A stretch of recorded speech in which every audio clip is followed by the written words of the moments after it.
Bonsoir à tous, nouveau jour, nouvelle édition d'information à la une de l'actualité. Disparition inquiétante à Papenhaut. Un chasseur de 75 ans, Papa Moari, n'a plus donné signe de vie depuis mardi soir. Un dispositif de recherche a été enclenché. À cette heure, aucune nouvelle du septuagénaire.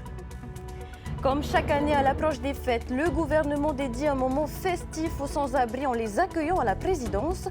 Nous y retrouverons en direct notre journaliste Rarahu Maha'a et son invité Moirani Amaru. Le voyage du Père Noël ne se limite pas à Tahiti. Pour se rendre dans les archipels, c'est par la mer que se déplacent ces petits lutins. Les dernières cargaisons pour les îles sont en cours d'acheminement.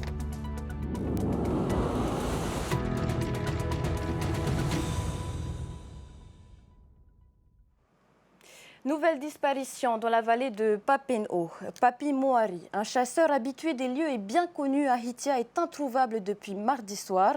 L'hélicoptère Dauphin et d'autres moyens ont été déployés pour le retrouver. On fait le point avec Nicolas Pérez et Hemanu Manutei.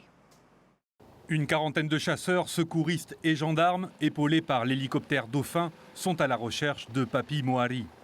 Des moyens humains et matériels déployés dès que l'alerte a été donnée par la famille de ce chasseur chevronné.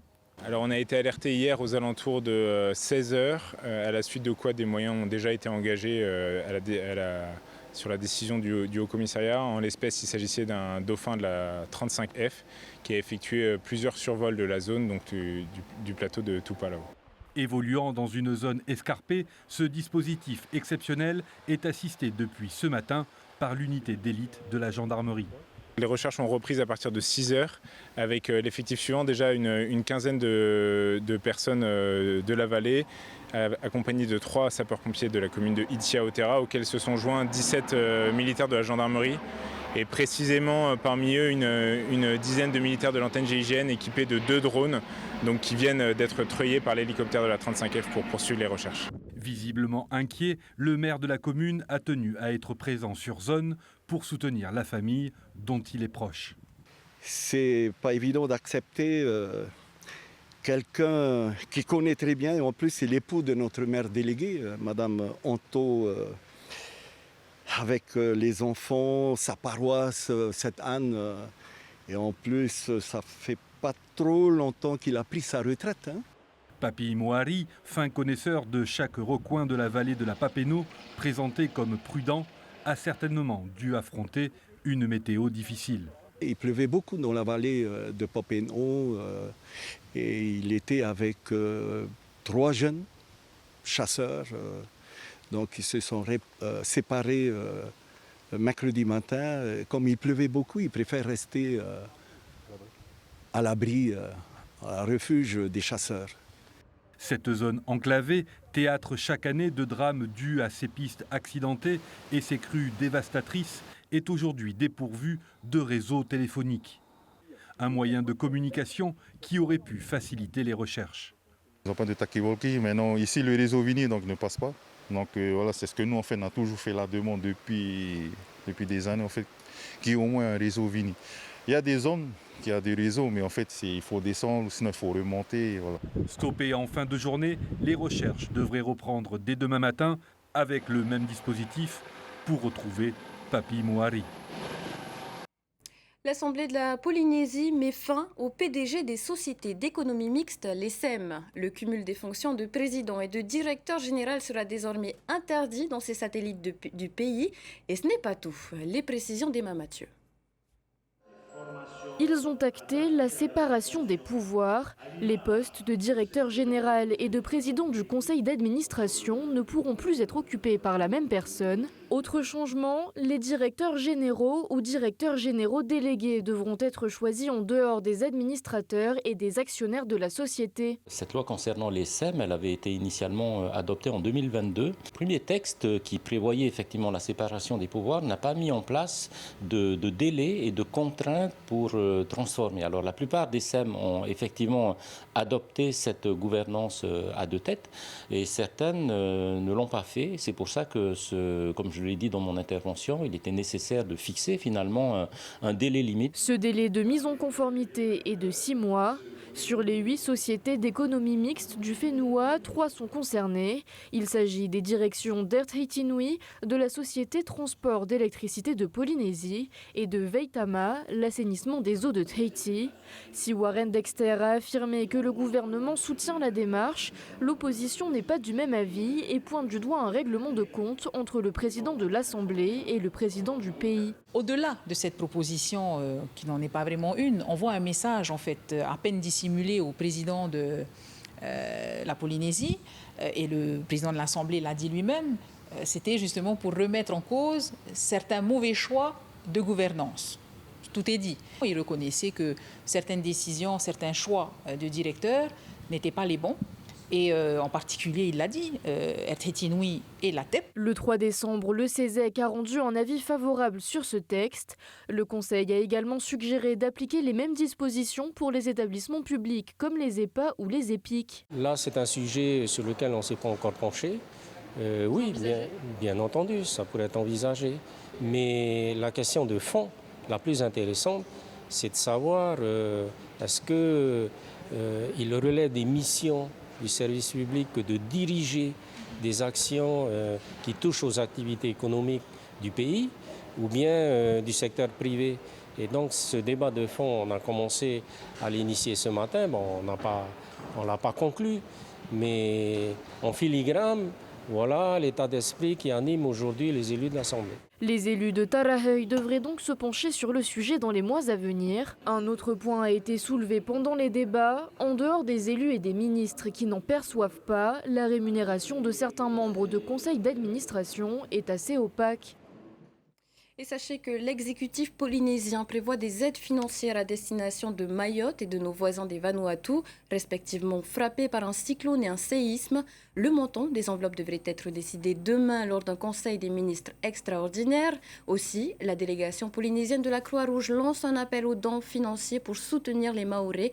Retrouvez plus d'informations sur leur site affiché en bas de votre écran. La solidarité polynésienne, c'est aussi le rendez-vous annuel organisé par le pays pour les plus démunis. À l'approche des fêtes, la présidence accueille en son sein les personnes en situation d'exclusion autour d'un grand repas de Noël. Cette année, le programme est chargé avec divers ateliers et des animations pour les petits et les grands. L'événement se poursuit jusqu'à 22h. On y retrouve sur place notre journaliste Rarahu Maha'a. Rarahu, bonsoir. L'heure est aux festivités à la présidence. Bonsoir Athéna, et oui, effectivement, l'heure est aux festivités. Bonsoir également à tous ceux qui rejoignent cette édition. Nous nous retrouvons ici sous les chapiteaux de la présidence où est organisé derrière moi ce repas de Noël qui est offert pour les sans-abri. Les festivités ont commencé à 18h avec l'arrivée en amont de quelques familles. Un événement organisé également par le pays en collaboration avec la DSFE. Cet événement a pour but justement de fédérer et de recréer ce lien social rompu, rompre également l'isolement de ces oiseaux de la rue, comme le dit si bien aussi Père Christophe. Et pour l'heure, je vous propose, Athéna, justement d'accueillir notre invitée, Mouirani Amarou, alors coordinatrice de projet au sein du bureau en charge des personnes sans abri à la DSFE. Mouirani Yorana. Yorana, tous les téléspectateurs. Alors cet événement, c'est un événement qui vous tient à cœur, et combien même elle reste louable, elle reste également symbolique. Pour vous, vous y mettez du sens derrière tout ça? Effectivement, donc c'est la deuxième édition où on accueille également des familles et ça fait la joie des parents et des enfants puisque nous avons mis en place un salon d'éveil pour eux ce soir. Alors justement, cette nouveauté, cette année, le salon d'honneur qui a été transformé en salon d'éveil, peux-tu nous expliquer ce concept? Alors au fait, depuis l'année dernière, j'ai souhaité vraiment à ce que les familles soient également prises en compte concernant justement la définition des personnes sans abri, puisque dans la définition, nous avons les personnes qui sont dans la rue et qui sont dans les hébergements d'urgence. Donc nous avons Tetorea et l'association Emauta également. La vice-présidente l'indique, l'a indiqué ce matin à l'Assemblée, un centre de nuit sera bientôt ouvert à la veille de Noël. C'était particulièrement attendu. Oui, effectivement, nous attendons avec impatience et ça va s'ouvrir là, ce centre justement qui pourra accueillir nos personnes extraordinaires de la rue. un triste constat, Mouirani. Aujourd'hui, vous dénombrez jusqu'à 700 SDF contre 50 en 1995. Comment, pour vous, est-ce qu'on peut lutter contre ces chiffres qui progressent tristement?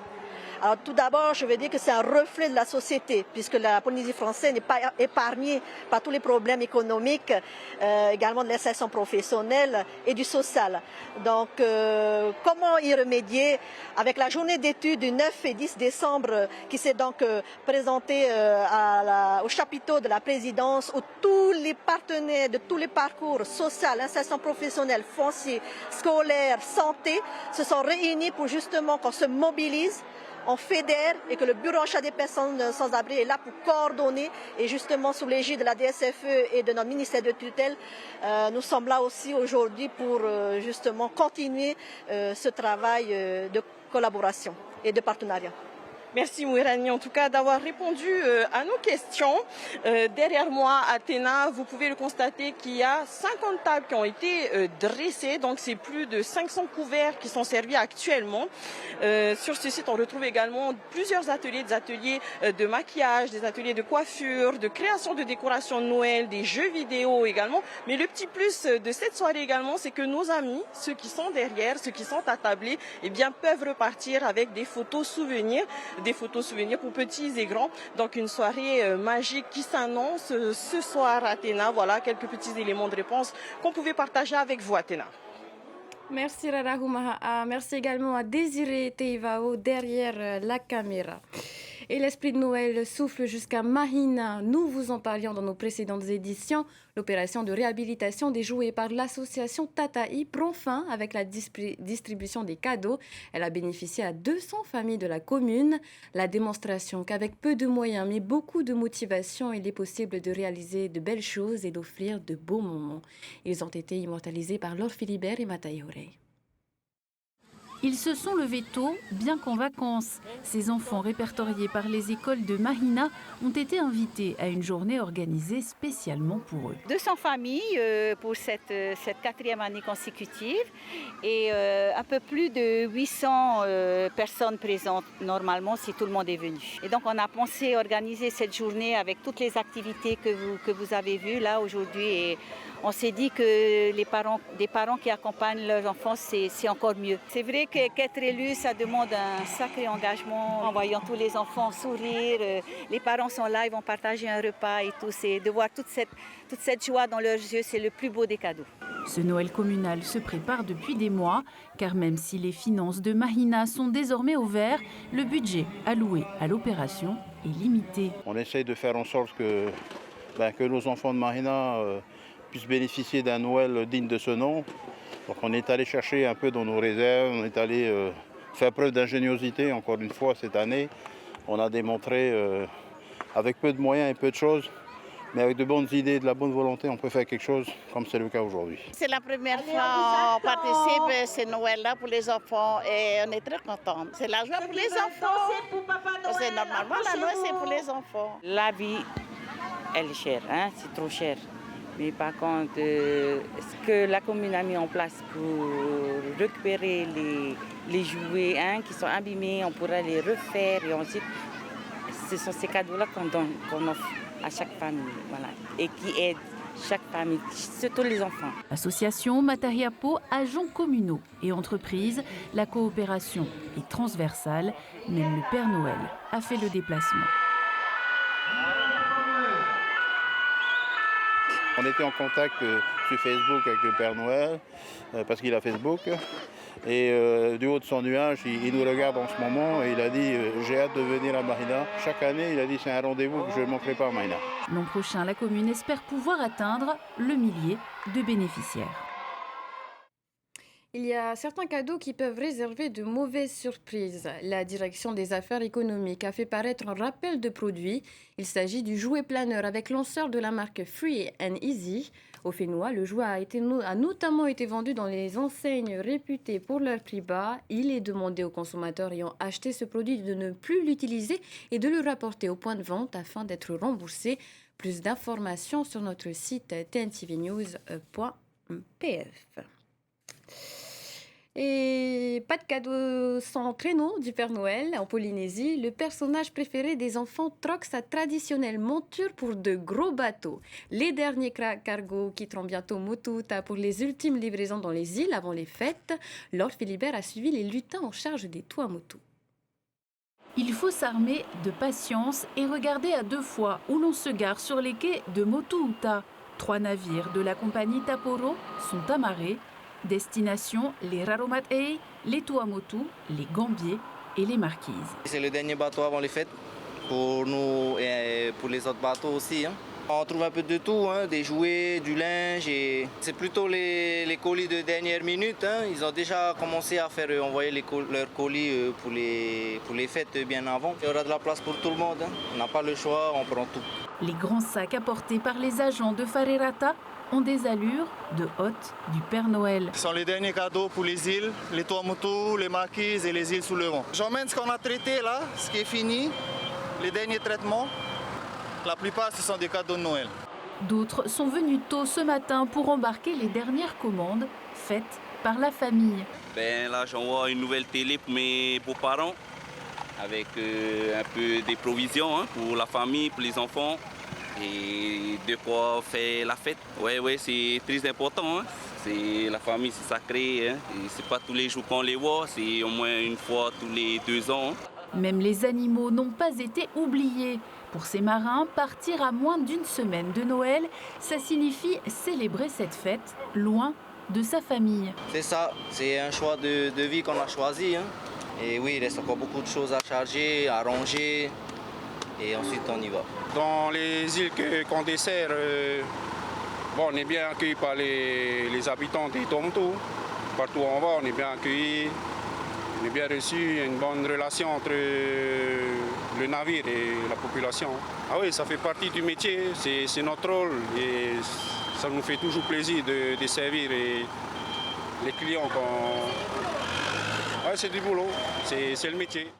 Les 3 cargos ont quitté Papeete ce jeudi. Dernière chance pour les envois au Raromat'ei lundi prochain. Voilà, et une pensée à tous ces travailleurs qui passeront leur fête loin de leurs proches. C'est ainsi qu'on termine ce journal. Pas besoin d'attendre Noël pour rassasier les appétits des gourmands avec le meilleur pâtissier dans quelques instants sur TNTV. À partir de demain, David Bennett reprend les rênes du journal. Quant à nous, on se retrouve lundi. Je vous souhaite de passer une agréable soirée et une excellente fin de semaine.